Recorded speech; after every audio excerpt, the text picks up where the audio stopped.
Benjamin Netanyahu के एक फैसले ने इजराइल की राजनीतिक गलियों के साथ साथ जियोपॉलिटिक्स में भी सरगर्मियां तेज कर दी हैं। देश के सबसे लंबे समय तक के प्रधानमंत्री बेंजामिन नेतन्याहू ने अपने खिलाफ चल रहे भ्रष्टाचार के हाई प्रोफाइल मुकदमे के बीच राष्ट्रपति इसहाक हर्जोग से औपचारिक रूप से माफी मांगी है।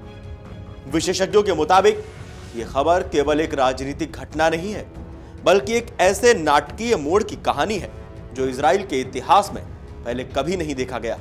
एक पदस्थ प्रधानमंत्री का खुद के लिए माफी मांगना देश के न्याय और राजनीति के बीच एक गहरा सवाल भी खड़ा करता है।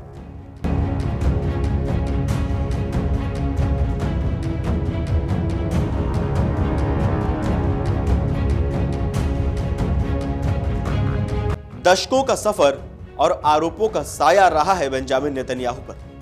बेंजामिन नेतन्याहू, जिन्हें उनके समर्थक प्यार से बीबी कहते हैं, इजराइल की राजनीति के एक ध्रुव तारे रहे हैं। दशकों तक उन्होंने देश का नेतृत्व किया, बड़ी अंतर्राष्ट्रीय संधियों पर हस्ताक्षर किए और इजराइल की सुरक्षा को मजबूत करने का दावा किया। लेकिन उन पर रिश्वतखोरी, धोखाधड़ी और विश्वासघात जैसे गंभीर आरोप भी लगे।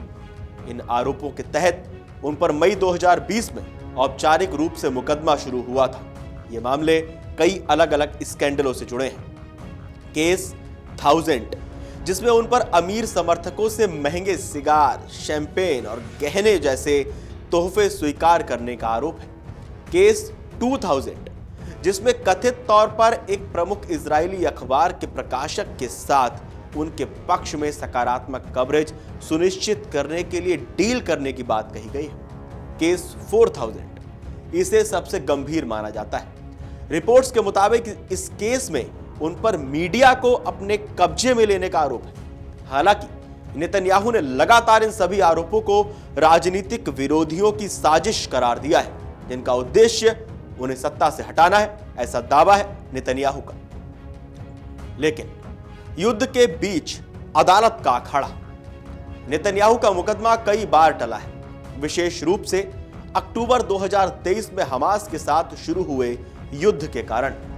दिसंबर 2024 में उनकी गवाही शुरू हुई, लेकिन यह कानूनी लड़ाई लगातार देश के राजनीतिक माहौल पर हावी रही। एक तरफ नेतन्याहू युद्ध के समय देश का नेतृत्व कर रहे हैं, तो दूसरी तरफ उन पर आपराधिक आरोप साबित होने की तलवार लटकी हुई है। इस अभूतपूर्व स्थिति ने प्रधानमंत्री के नेतृत्व और देश की न्याय प्रणाली पर गंभीर दबाव भी डाला, ऐसा रिपोर्ट्स में दावा किया जा रहा है। राष्ट्रपति से औपचारिक अनुरोध। इस कानूनी और राजनीतिक दबाव के बीच नेतन्याहू ने एक बड़ा कदम उठाया। उन्होंने इजराइल के राष्ट्रपति इसहाक हर्जोग से माफी देने की औपचारिक मांग कर दी। इजराइल में राष्ट्रपति का पद मुख्य रूप से औपचारिक होता है, लेकिन उनके पास ही क्षमादान देने का संवैधानिक अधिकार भी होता है। यह अनुरोध कई मायनों में असाधारण है, क्योंकि कुछ रिपोर्ट्स को खंगालने के बाद जो जानकारी हम तक पहुंची वो हम आपसे साझा कर रहे हैं। तो यह बहुत असाधारण तरह का एक क्षमादान मांगना है। कैसे?